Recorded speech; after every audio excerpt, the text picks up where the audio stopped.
Nous allons commencer notre message et même je veux dire que nous allons vers la fin de ce message que nous allons commencer qui sera presque un mois si je m'abuse sur le thème de sang et ténèbres. Amen. Le Saint-Esprit nous a inspiré ce message, nous avons eu à parler et nous cheminons vers la fin. Mais avant cela, je vous invite à prendre vos Bibles. Nous allons lire les 3 textes que nous avons pris la semaine dernière pour nous rappeler encore de quoi nous parlons et là où nous sommes en train d'aller. Nous allons dans nos Bibles, dans le livre d'Ésaïe, chapitre 9, à partir du verset 1 jusqu'au verset 6. Nous prenons Matthieu, chapitre 4, 12 à 17, et le livre de Jean 1, à partir du verset 1 jusqu'au verset 1. Amen. Amen.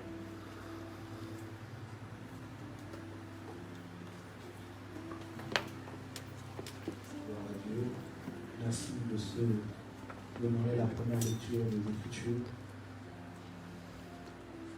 La Bible dit dans le livre d'Ésaïe 9, à partir du verset 1, le peuple qui marchait dans les ténèbres voit une grande lumière.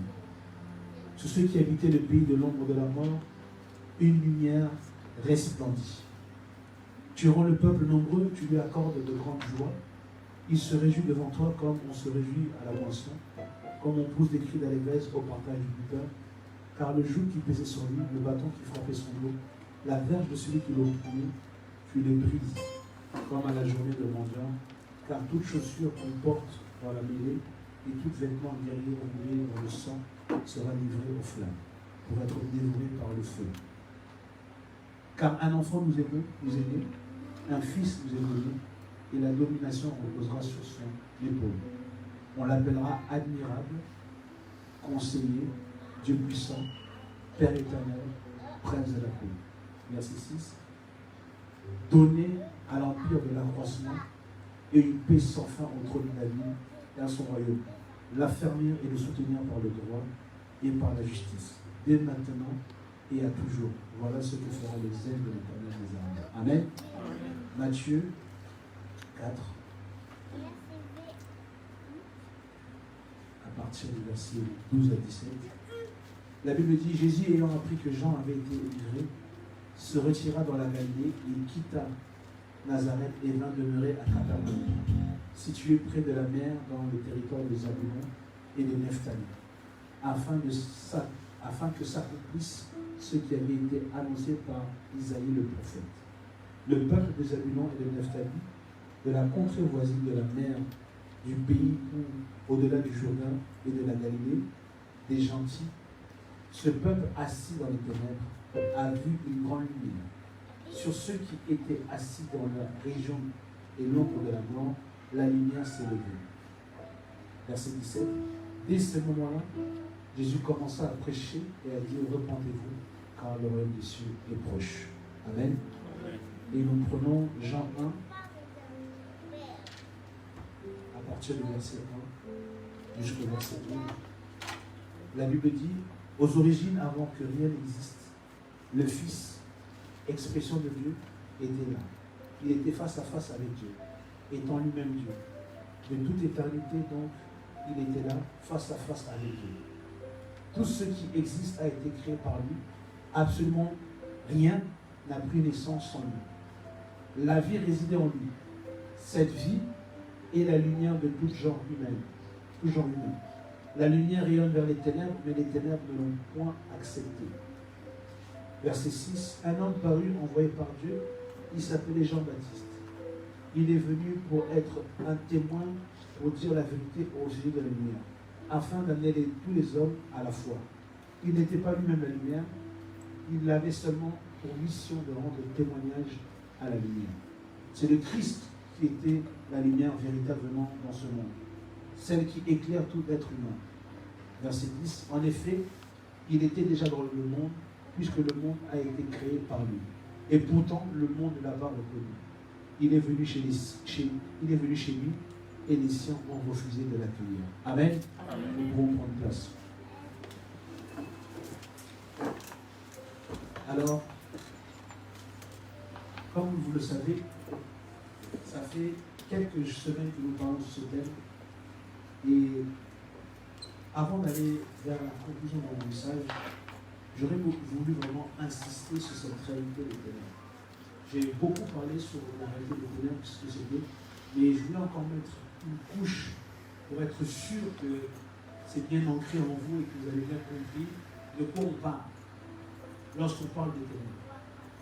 Je disais ici que les ténèbres, c'est une réalité qui n'est pas visible à l'œil nu, mais qui se manifeste dans la vie de beaucoup d'enfants de Dieu.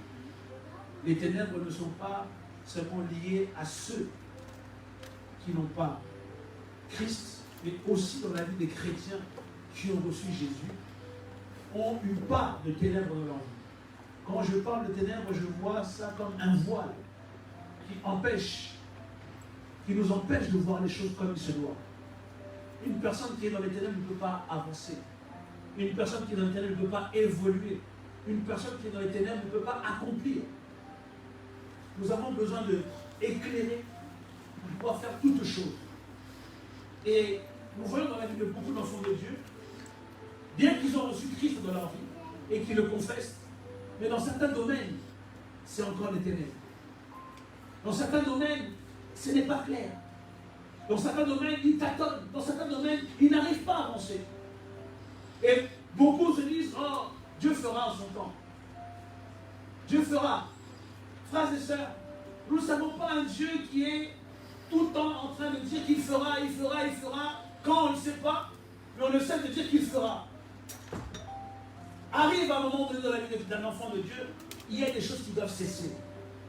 La Bible dit qu'il y a un temps pour tout. Un temps pour pleurer, un temps pour se réjouir, un temps pour souffrir et un temps aussi pour vivre. Dieu nous a promis de jouir de la vie. Certes, les combats seront toujours là, il nous l'a dit, c'est dans les Écritures, mais nous sommes appelés à jouir de la vie. Amen.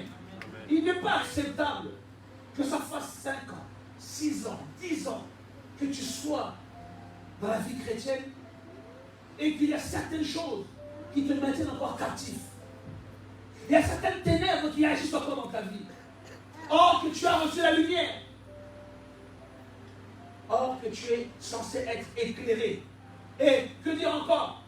Tu es même censé être la lumière du monde. C'est-à-dire que ça ne va pas seulement, ça ne s'arrête pas seulement à toi, mais tu dois aussi éclairer les autres. Mais comment éclairer les autres quand nous-mêmes ne sommes même pas encore éclairés? Comment permettre d'être une lumière pour les autres quand nous-mêmes, nous sommes encore environnés des ténèbres? Nous voulons vous amener à une prise de conscience réelle, concrète. Car c'est ce qui fait défaut à l'Église. On vient, on écoute, mais il n'y a pas de prise de conscience. On vient, on écoute, mais les choses n'avancent pas. Le voile est encore là. Il suffit seulement d'avoir des discussions avec les enfants de Dieu. Et vous verrez combien il y a des voiles, des conceptions. J'échange avec beaucoup. Et quand j'écoute, souvent je me dis, mais où tu as puisé cette réalité? Tu viens me parler d'une chose qui n'est pas biblique. On pense que c'est normal d'avoir une logique, une réflexion. Mais toute réflexion qu'on a ne vient pas de Dieu. Amen. Amen. Tout ce que nous pouvons avoir comme réflexion, bien qu'elle puisse être étudiée, intelligente dans la pensée humaine, mais elle ne reflète pas la pensée de Dieu. Et beaucoup d'enfants de Dieu bâtissent leur vie sur base de leur propre réflexion. Et je prends souvent ici le cas du mariage parce que c'est une des réalités qui chauffe les crânes des chrétiens. La Bible dit qu'il n'y a pas de il n'y a pas de relation entre les gens de la lumière et les ténèbres, entre les adorateurs de Baal et les adorateurs de Dieu. Mais aujourd'hui, les chrétiens ont inventé une doctrine qui peut prendre un païen. Je n'ai pas dit, j'ai dit bien un païen, c'est-à-dire une personne qui lui, Dieu, tout sauf Dieu, et l'amener à changer. Et dire que non, Dieu va faire. Frères et sœurs, c'est totalement faux. Et même si c'était vrai que Dieu pouvait changer une personne et l'amener à Christ, ce n'est pas dans les histoires amoureuses que cela commence. Bien souvent, les gens ils grandent dans leur histoire, ils commencent à s'aimer.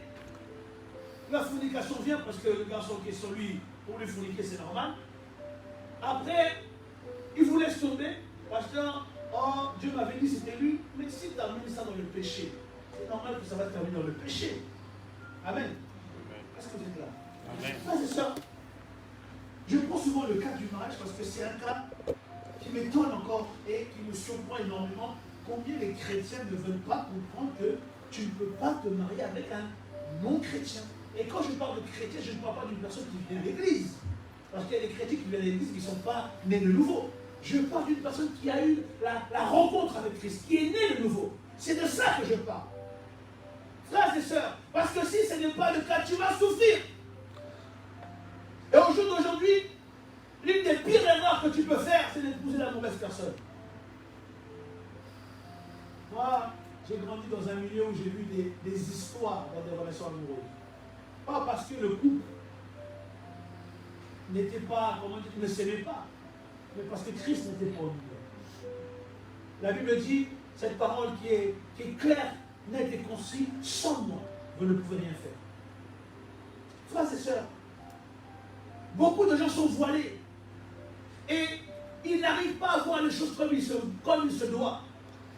Ils se donnent des raisons d'agir comme ils veulent.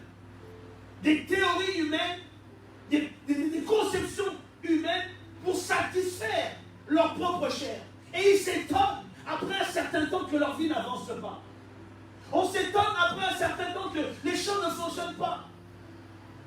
Frères et sœurs, Dieu ne va pas au-dessus de sa parole. Il suit, il respecte sa parole. Quand nous sommes censés avancer, nous devons le faire conformément à la volonté de Dieu. Le voile des ténèbres qui environne nos vies nous empêche de voir cela. Nous sommes chrétiens, nés de nouveau. Nous croyons, nous aimons Dieu. Et j'en suis convaincu. Mais cependant, nous voulons amener une autre doctrine, une autre approche dans certains compartiments de notre vie.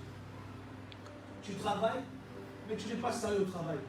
Tu voles, tu triches, et tu t'étonnes que tu n'es pas béni financièrement. Tu ne participes en rien, on ne voit jamais ta vie.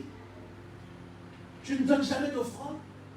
Aussi quand tu as quelques 2 euros dans ta pièce qui te dérange, tu les mets et tu veux que Dieu te bénisse. Tu ne prends pas soin de ton corps. Tu ne prends pas soin de ton corps. Or que le corps est le temple du Saint-Esprit. On ne glorifie pas Dieu seulement en esprit, mais on le glorifie aussi dans notre corps. Tu ne te reposes pas. Tu ne dors pas assez. Et tu t'étonnes que tu as des migraines chroniques. Ce n'est pas la position des mains qui fera partir ces migraines, mais l'équilibre que tu mettras dans ton corps. Tant de voile dans notre approche, dans notre perception dans la vie qui nous empêche de vivre sereinement, pleinement la vie chrétienne. Nous vivons une vie chrétienne qui n'est pas riche, qui manque d'équilibre, qui ne prospère pas. Dimanche dernier, nous avons lu ici que Jean écrit une lettre à Gaius, au livre de 3 Jean, verset 1, et il lui dit, j'aimerais que tu puisses prospérer à tous égards, comme prospère l'état de ton âme. Là, je vous ai dit que la prospérité en question n'était pas forcément financière. Parce qu'il dit dans le verset que tu sois en bonne santé. Gaius prospérait dans la vie spirituelle, mais il était malade. Gaius prospérait dans la vie, dans son âme, mais le reste ne suivait pas. Nous savons un Dieu d'équilibre. Le Dieu que tu as décidé de confier ta vie de suivre, il ne veut pas seulement s'occuper de ton esprit ou de ton âme, mais il veut s'occuper de ta vie en général. Il veut prendre soin de toi. Comme un bon père qui prend soin de son enfant, il veut s'occuper de toi. Les plans du Seigneur pour toi, c'est que même dans tes épreuves, que tu ne vois même pas que tu es dans l'épreuve. Même dans les épreuves que tu traverses, tellement la présence de Dieu est palpable, tangible dans ta vie, que tu ne la ressens même pas. Parce que Dieu prend soin et veut prendre soin de toi. Amen. Amen. Frères et sœurs, nous devons sortir des ténèbres et aller vers la lumière. Ou je dirais mieux, accepter que la lumière nous change, nous impacte, nous éclaire, nous pousse vers des actions concrètes, vers des actions qui nous emmènent dans le changement. Nous voulons que la lumière soit réelle et qu'elle amène une transformation dans notre vie. Paul, autrefois appelé Saul, comme nous l'avons lu dans le livre de Actes, verset 9, il combattait l'Église. Sur le chemin de Damas, il allait pour arrêter les chrétiens. Je vous ai dit, Paul, étant quelqu'un qui avait étudié, qui connaissait les Écritures, il avait écouté la parole de Dieu. On l'avait lu même lorsqu'Étienne a été lapidé, il était présent. Donc il écoutait la parole de Dieu. Mais cette parole, est-ce que ça l'a touché? Est-ce que ça l'a changé? Non. La Bible dit que sur le chemin de Damas, il y eut d'abord une forte lumière. Et après, la parole de Dieu est sortie. Dieu parla. La lumière et Dieu parla. Dès lors, Paul fut touché. 4 jours après, 3 jours après, Paul, le même Paul qui combattait, le même Paul qui enfermait, qui était un criminel. Pour moi, on appelle ça, comment on dit ça juridiquement déjà? Il était complice de la mort d'Étienne. Quelques jours après, il se retrouvait dans une synagogue en train de prêcher le Jésus qu'il combattait. Lorsque la lumière vient dans nos vies, la transformation est radicale. Frères et sœurs, il ne faut pas aller faire des cours de théologie pour être transformé. Il y a des choses, oui, on doit apprendre. Mais on a en nous le meilleur conseiller, celui qui apprend les choses par excellence, qui est le Saint-Esprit.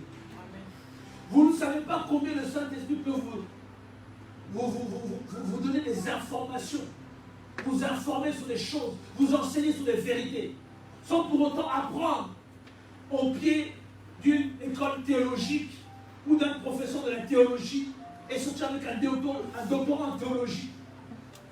Si c'était le passage que tous les chrétiens devaient emprunter pour servir Dieu ou pour être dans l'action, ce serait biblique.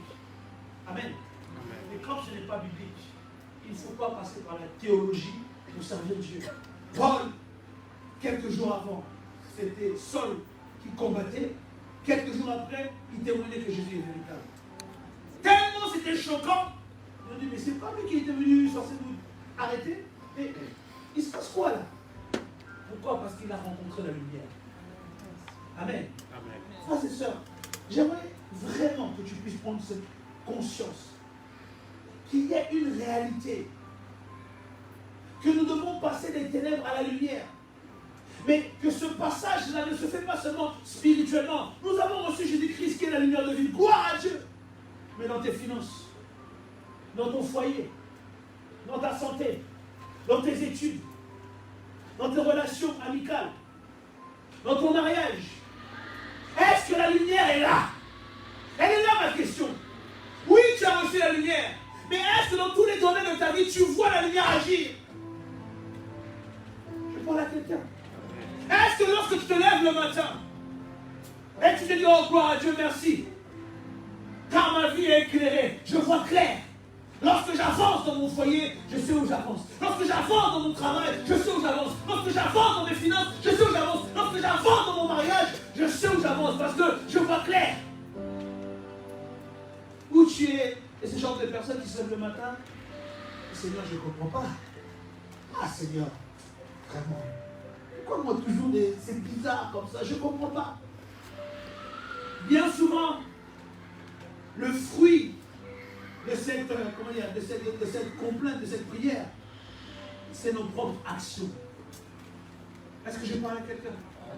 J'ai vu et j'ai entendu beaucoup de personnes se plaindre et remettre la faute à Dieu. Et moi aussi j'étais de ce type-là. Mais en vrai, Dieu n'y est pour rien. En même temps, on ne peut pas l'accuser, donc à partir de là, Dieu n'y est pour rien. C'est souvent nous qui sommes la cause de ce que nous vivons. Ah non, j'étais avec ce gars qui m'a trompé, il m'a trahi. Oh mon Dieu, comment tu peux faire ça à moi? Moi je jeûne, je prie.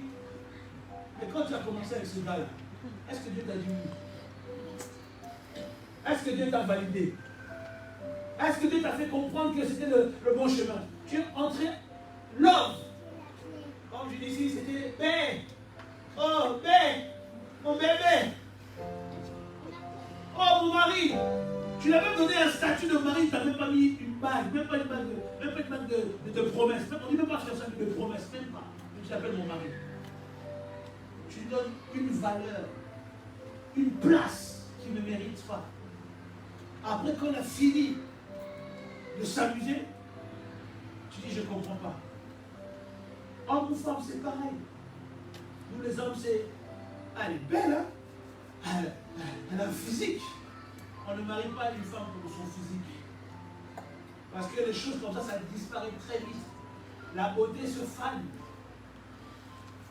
Et quand la beauté et le physique disparaissent, on voit des caractères et des comportements. Et toi, comme tu es un homme, tu aimes être honoré comme un homme, tu es une femme impolie à la maison. Indisciplinée, rebelle. Au lieu que ce soit un sujet de louange, j'ai commencé à parler au lycée à l'église. Pourquoi? Parce qu'on avance dans les ténèbres. Ce n'est pas que Dieu n'est pas là, mais on ne voit pas. On est aveuglé. Frères et sœurs, lisons Jean, le même livre de Jean que nous avons lu, juste le verset 4 à 5, de Jean 1, 4 à 5. La Bible dit, la vie résidait en lui, cette vie était et la lumière de tout genre humain.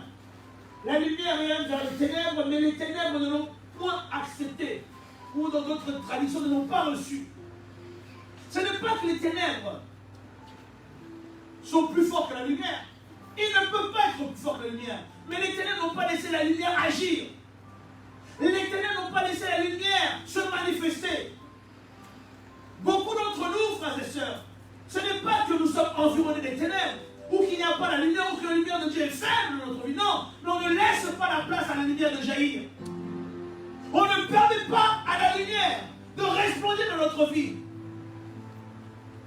On laisse la lumière dans une case qui est spirituelle, qu'on vient activer seulement les dimanches, ou les vendredis, pour ceux qui viennent les vendredis. Et tous les autres jours de la semaine, cette case-là, on ne l'utilise pas. On avance parce qu'on est intellect. Oh, moi j'ai un doctorat. Moi j'ai étudié. Moi je suis allé à l'école. Moi je connais. J'ai l'expérience. Frères et sœurs, aucun homme ne peut réussir quoi que ce soit s'il ne s'associe pas avec Dieu. Amen. Tu peux avoir un doctorat. Tu peux avoir une licence. Tu peux avoir je ne sais pas quoi. Mais si Dieu n'est pas au centre, un jour ou l'autre, des fois ça prend des années. Et c'est ça qui trompe des fois les enfants de Dieu. C'est pas parce que tu vois le frère, ou enfin le frère, la personne en train d'évoluer, qu'il évolue. L'évolution, ce n'est pas d'acquérir, ce n'est pas d'être bien. Est-ce que son âme évolue? Lorsqu'il mourra, il ira où? Regardez l'histoire de Lazare et le pauvre. Lazare, il jouissait de la vie. Il était bien sur la terre. Bon portant. Soirée, là, il allait en boîte, voiture, jet privé, la belle vie. Mais lorsqu'il meurt, celui qui léchait, celui qui était mourant, qui était malade, qui était insignifiant, était dans la paix, dans le repos. Et celui qui avait, il dit, donne-moi juste une goutte d'eau. Il n'a même pas demandé à venir, mais une goutte d'eau. Frères et sœurs, ne vous trompez pas. Ce n'est pas ce que nous possédons qui nous positionne avec Dieu. Ce n'est pas ce que nous amassons qui font de nous des hommes et des femmes importants dans la société. Dans les choses, dans les royaumes des cieux. Tu peux être important dans la société, mais rien devant Dieu. Frères et sœurs, je veux vraiment t'amener à saisir cette opportunité que Dieu te donne encore aujourd'hui, de quitter un statut qui t'empêche d'avancer et de passer à un autre qui est plein de promesses pour toi, qui te permettra d'aller de l'avant et de changer l'environnement de ta vie. Frères et sœurs, nous sommes censés être le sel de ce monde, la lumière de ce monde. Mais chrétien, être chrétien aujourd'hui, il ne faut pas se mentir, nous sommes sujets à plus à des scandales qu'à nous donner envie de nous suivre. Va quelque part, dis que tu es chrétien. C'est comme si tu disais que tu es marabout. On ne va même pas te calculer. Tu ne sers à rien. Pourquoi? Parce que le chrétien n'a pas d'impact. Ne pensez pas qu'on va gagner ce monde Parce que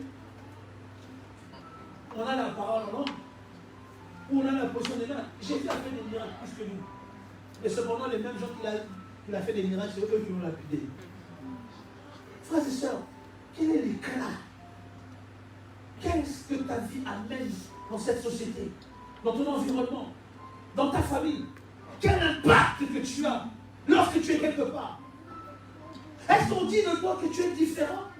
Est-ce qu'on vient vers toi pour soutirer des richesses parce que tu dégages une lumière qui, même si la personne te haïssait, finira toujours par venir vers toi parce que tu es indispensable? C'est de ça que le Seigneur a besoin. Des hommes et des femmes qui sont envoyés partout dans le monde. Et que là où nous sommes, dans nos travails, dans nos familles, dans nos lieux divers, que nous puissions amener la lumière. Amener les gens à connaître Christ. J'ai suivi un homme de Dieu qui disait, il faut arrêter de croire que l'évangélisation de masse, comme il se faisait à l'époque, a toujours son impact. Parce que nous vivons une époque où le mal ne cesse de s'accroître. Il essaie de prendre de l'ampleur. Le monde va de plus en plus mal. Donc le mieux à faire, c'est d'évangéliser ceux qui sont plus proches de nous, ceux qui nous environnent. Mais comment évangéliser une personne quand ta lumière ne brille pas? Ce n'est pas seulement tes paroles. Frères et sœurs, les paroles ne suffisent pas. Si c'était seulement les paroles, mais cette parole qui est prêchée te pousserait déjà à changer toi-même. N'est-ce pas? Si la parole suffisait, toi qui es là, qui écoutes, il y a déjà des choses qui t'auront abandonné. La parole ne suffit pas. La parole, c'est la lumière. La parole, c'est la lumière. Qu'est-ce que ça veut dire par là? Pour que la parole puisse avoir de l'impact dans notre vie, il faut que la lumière qui est attachée à la parole nous éclaire d'abord. Si seulement tu écoutes la parole, comme on écoute le discours d'un homme, c'est vide de sens. Mais si la lumière qui est attachée à la parole éclaire ta vie, alors cette parole prendra vie. Est-ce que je parle à quelqu'un? Si cette parole qui est prêchée vient t'éclairer, frères et sœurs, oh, c'est Karabashike. Qu'est-ce que j'entends que vient t'éclairer? La parole a pour rôle de nous éclairer. C'est-à-dire qu'elle met à nu notre identité. Elle met à nu nos péchés. Elle nous amène à nous voir tels que nous sommes. La parole de Dieu, la véritable parole de Dieu, a pour rôle de nous éclairer. Et on se voit tel qu'on est. On voit nos défauts, on voit nos fautes, on voit nos imperfections, on voit les choses qui ne fonctionnent pas. Si seulement tu écoutes la parole et que cette parole ne t'amène pas à voir qui tu es réellement, la parole n'a pas agi, mais la parole n'agit pas en toi. La véritable parole qui agit est celle que lorsque tu écoutes, tu dis waouh, ben Dieu me parle. Waouh, c'est vraiment ce que je suis. Waouh, il faut que je change. Parce qu'elle a mis tellement de vérités à nu que je ne peux plus rester tel que je suis. Cette lumière a amené tellement une réalité que je dois changer. C'est ce que Paul, il a vu la lumière. Et Jésus, il a dit, mais qui es-tu? Il a dit, c'est Jésus que tu combats. Mais il avait déjà entendu parler de Jésus, mais ça ne faisait rien. Mais ce jour-là, la lumière a fait qu'il a vu qu'il était un meurtrier. Il a vu qu'il combattait le mauvais chemin. Il a vu qu'il était en rencontre de la vérité. Il s'est mis à nu. Et dès lors, Paul a changé. Il est devenu le prédicateur des païens. Celui qui a le plus écrit. Il a beaucoup travaillé. Pourquoi? Parce qu'il s'est mis à nu. La parole l'a mis à nu. Lorsque nous écoutons la parole de Dieu, est-ce qu'elle agit de la sorte dans notre vie? Ou elle rentre comme un simple souffle, une simple brise, elle sort de l'autre côté, sans rien ne faire. La Bible dit que la parole de Dieu est efficace, comme un épée double tranchant. Elle pénètre. Est-ce que cette lumière pénètre dans ta vie lorsque tu l'écoutes? Est-ce que cette lumière t'amène à réfléchir, à raisonner, à te positionner et à agir d'une manière concrète pour que ta vie puisse avancer? Frères et sœurs, pour que la lumière puisse agir, il faut que tu puisses adhérer à la parole de Dieu. La parole de Dieu ne s'impose pas dans la vie d'une personne qui la refuse, qui la rejette, qui ne veut pas s'associer à elle. Notre rôle à nous, c'est de croire en elle et de la prendre telle qu'elle est.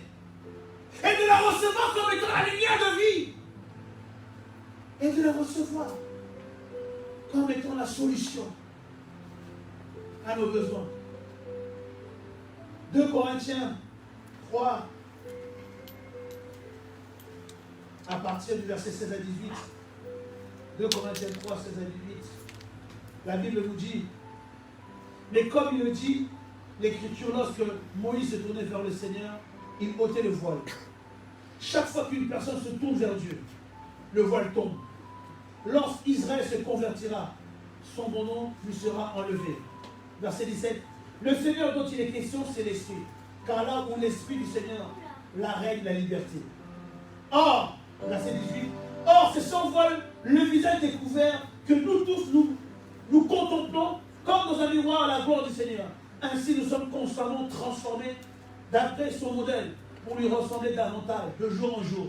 Et en reflétant une image toujours plus fidèle, sa gloire devient progressivement nôtre. Il ne saurait en être autrement, car celui qui agit en nous, c'est le Seigneur lui-même par son esprit. Lorsque la lumière de Dieu vient, nous la contemplons. Nous plongeons nos regards dans cette lumière. Frères et sœurs, il est impossible pour un enfant de Dieu de rester tel qu'il est. Il est impossible que cette lumière ne te change pas, ne te transforme pas. Frères et sœurs, je disais ici, ce n'est pas la question des ténèbres qui t'environnent. Peu importe la masse des ténèbres qui est dans ta vie, si tu contemples la lumière de Dieu, la lumière de Dieu transformera ta vie. Peu importe dans quelles ténèbres tu es environné, les ténèbres ne peuvent pas étouffer la lumière de Dieu. Mais c'est toi qui ne contemples pas la lumière. Tu te laisses appesantir par ces ténèbres. Tu te laisses endormir par ces ténèbres. Tu te laisses assujettir par ces ténèbres au lieu de tourner ton regard vers le Seigneur. Et la Bible dit, celui qui tourne son regard vers Dieu, il est transformé à son image. Il est transformé de gloire en gloire. La gloire de Dieu devient progressive dans sa vie. On voit une évolution. Les problèmes commencent à se résoudre dans ta vie. Frères et sœurs, tu ne peux pas perdurer dans l'échec, dans la pauvreté, dans la misère, dans les combats spirituels.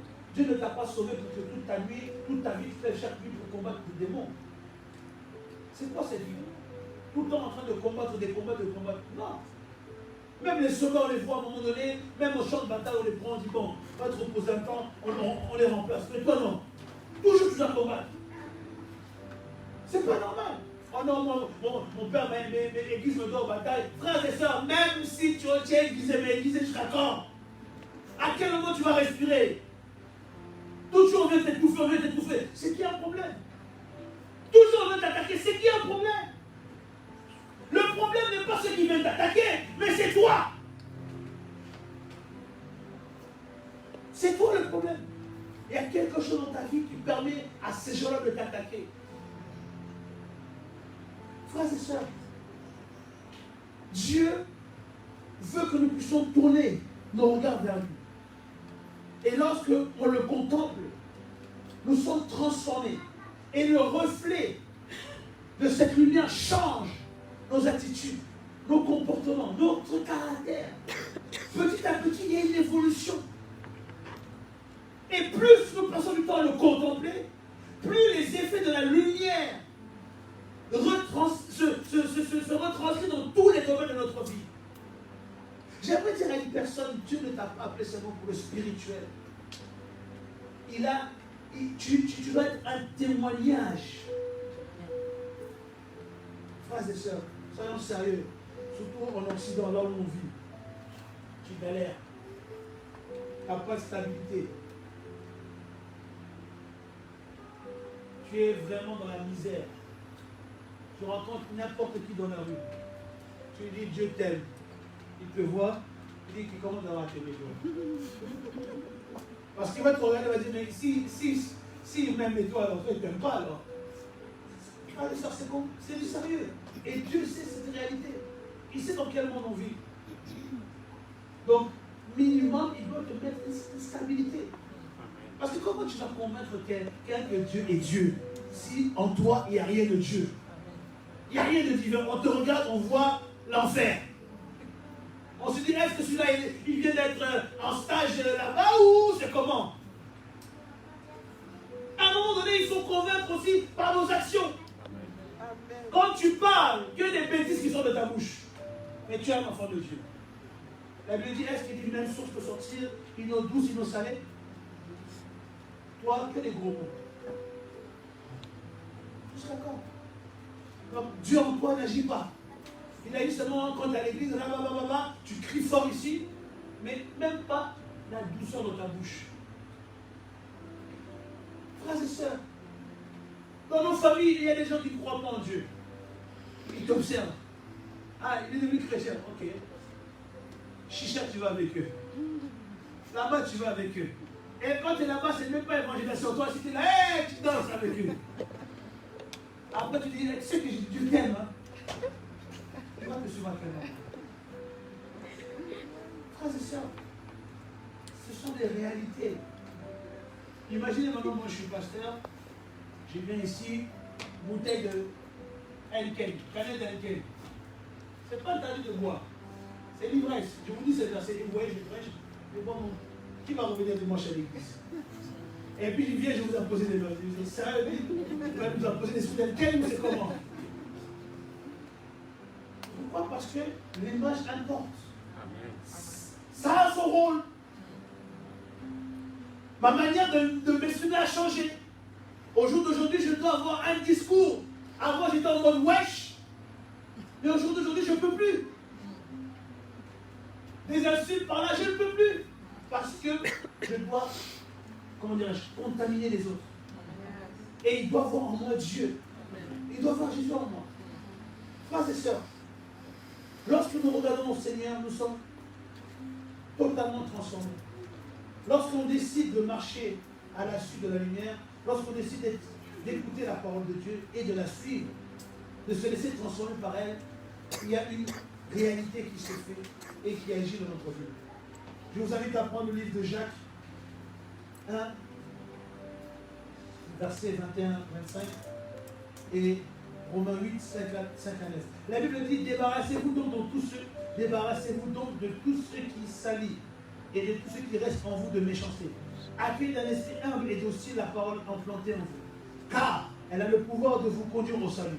Verset 22. Seulement, ne vous bornez pas à l'écouter, traduisez-la en actes, sans quoi vous risquez de vous faire illusion sur vous-même. Verset 23. En effet, si quelqu'un se contente d'écouter la parole sans y conformer en actes, il ressemble à un homme qui observe son visage dans un miroir. À peine est-il parti, il a déjà oublié ce qu'il a vu et qui devrait être mis en ordre. Verset 25. Par contre, si quelqu'un scrute attentivement la loi parfaite qui donne la vraie liberté, s'il étudie assidûment, s'il vit avec elle et lui demeure fidèlement attaché, il en arrivera ainsi, non à écouter pour oublier, mais à agir ponctuellement d'après ce qu'il aura entendu. Un tel homme trouvera le bonheur en obéissant la parole. Amen. C'est pas moi qui le dis, hein. C'est la parole. Romains 8. Romains 8, à partir du verset 5.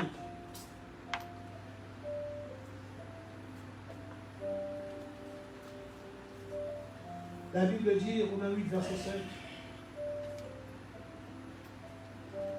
Ainsi, aussi longtemps qu'un homme veut disposer seul de sa vie, il ne parvient pas à se détacher de lui-même. Tout désir, tous ses désirs, ses intérêts et ses plans tournent autour de sa personne. Livré à lui-même, il tend vers ce qui est conforme à la nature de l'homme non régénéré.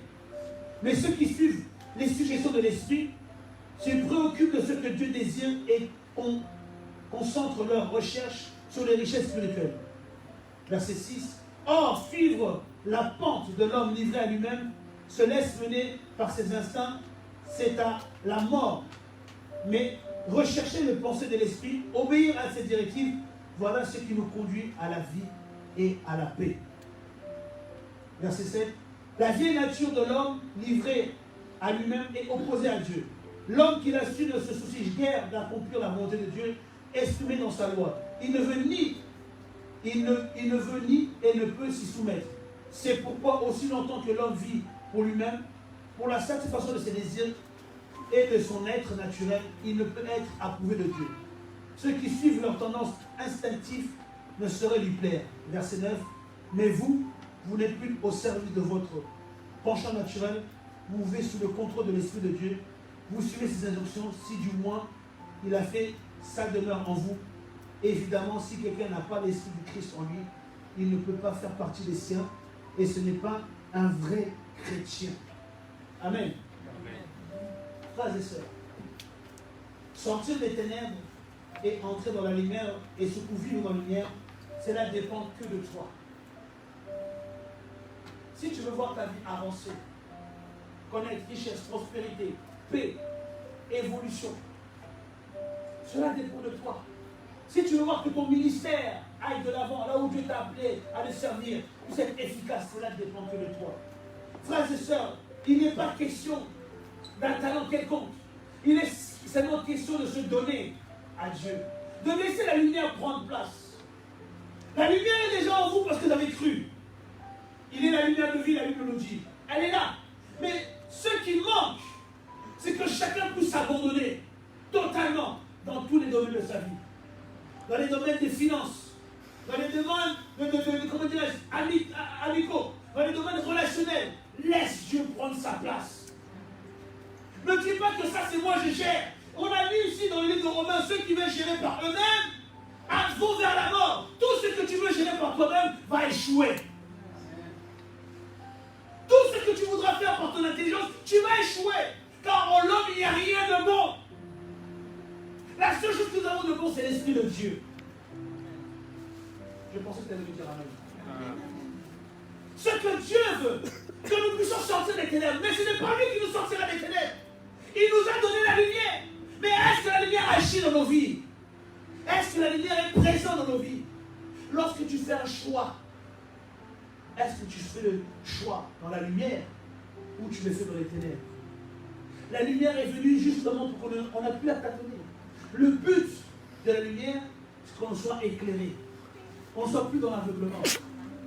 C'est-à-dire aucune décision que tu dois prendre ne doit être le fruit d'un aveuglement. Oh, je vais essayer. Non. On n'est pas des gens qui essaient.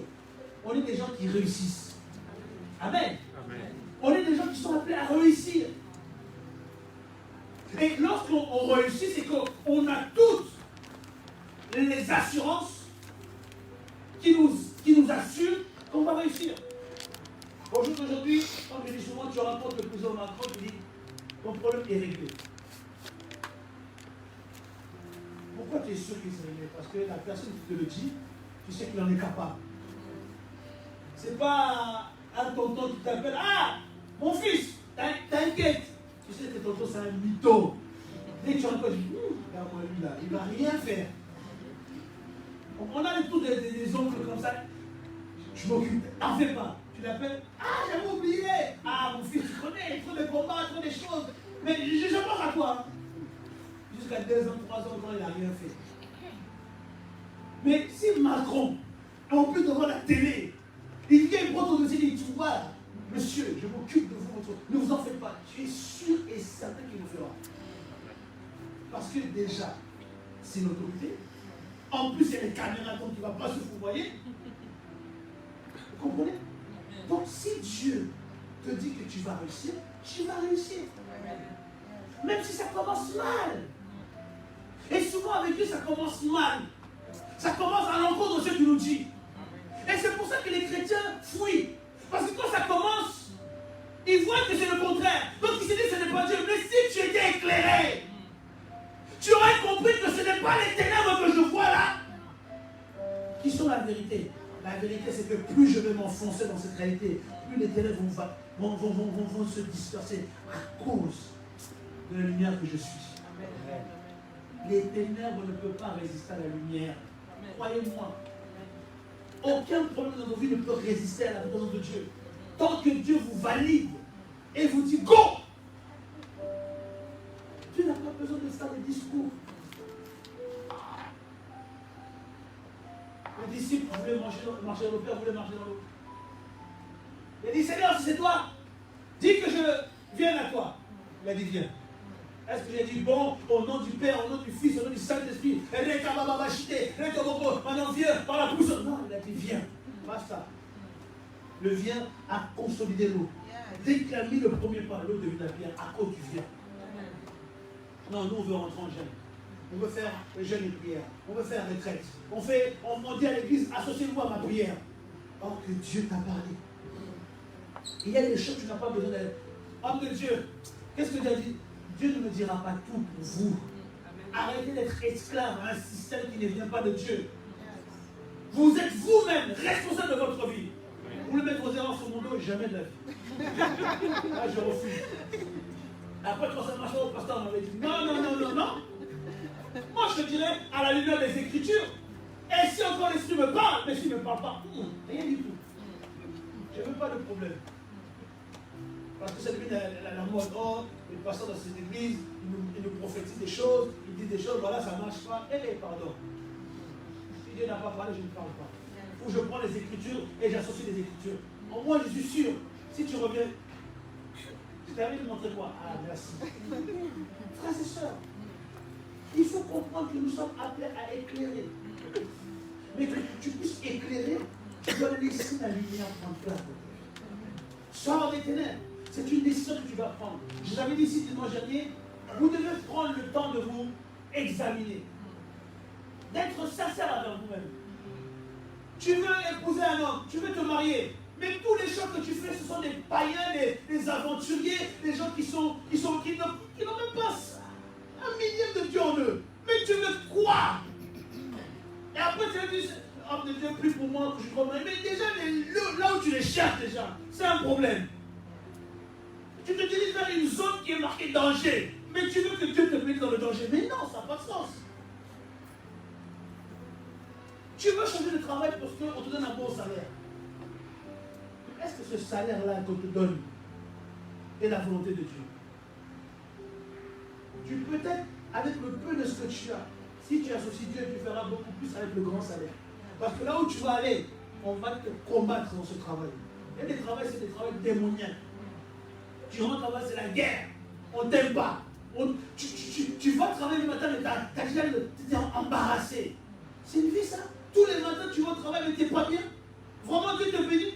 On avait dit ici que la bénédiction de l'Éternel ne se fait sur aucun chagrin. Mais toi, oh Seigneur m'a béni, mais quand tu vas au travail, tu es angoissé. Dès que tu rentres dans les locaux, stress. Jusqu'à 18h. Pourquoi? Parce que tu es dans un environnement hostile. Et ça pourra beau salaire. Alors que Dieu, si tu as écouté Dieu, non, reste là où tu es. Et je peux sortir des choses comme ça dans tous les domaines. Dieu te dit, tu es guéri. Toi, non. Tu vas aller voir un marabout, un praticien, il va te faire une opération, il va entraîner encore des choses. Si Dieu te dit, tu es guéri, accroche-toi la parole. Si Dieu te dit, va te faire opérer, va te faire opérer. Mais faisons confiance à la lumière. Faisons confiance à la lumière. Arrêtons de mettre les ténèbres en avant. Les ténèbres, c'est notre système de réflexion. Ça ne coordonne pas avec la pensée de Dieu. Et ça ne se coordonnera jamais. Frères et sœurs, aucun homme en lui-même ne peut bien réfléchir s'il n'a pas été inspiré du Saint-Esprit. Des fois, on prend des décisions et sincèrement, on croit que c'est bon. On les prend en disant non, j'ai réfléchi, j'ai mûrement réfléchi, et je pense que c'est vraiment la bonne chose à faire. Mais tu te trompes aussi sincèrement. Parce que ce n'est pas la bonne chose à faire. Celui qui marche dans la lumière ne peut pas tâtonner. Celui qui marche dans la lumière ne peut pas tomber. À la lumière, nous voyons tel que nous sommes. Nous voyons nos péchés, nos faiblesses. Nous voyons tout ce qui a changé en nous. Face à la lumière, nous pouvons marcher avec assurance. La Bible dit que sa parole est une lampe à nos pieds. Une lumière sur nos chantiers, sur notre sentier. Avec Dieu, nous voyons les choses comme il se doit. Il éclaire nos chemins. Devant pour que nous puissions voir ce qui arrive. Il enlève de nous l'obscurité du péché. Mais la seule question que j'ai pour toi, es-tu prêt à passer à la lumière? Moi, je vais prier pour toi en tant que saint homme de Dieu. Mais je vous le dis toujours ici que votre vie, ça dépend de vous et des décisions que vous prenez. Es-tu prêt à lâcher prise dans ce domaine? Tu as tant fait par toi-même, tu n'as pas réussi. Laisse Dieu te conduire. Amen. Peu importe le domaine. Ça peut être un domaine à tes yeux qui paraît banal. Dieu, devant lui, tu n'es pas banal. Tout ce qui concerne ta vie a de la valeur. Amen. Es-tu prêt à passer les ténèbres à la lumière? Que le Seigneur vous bénisse.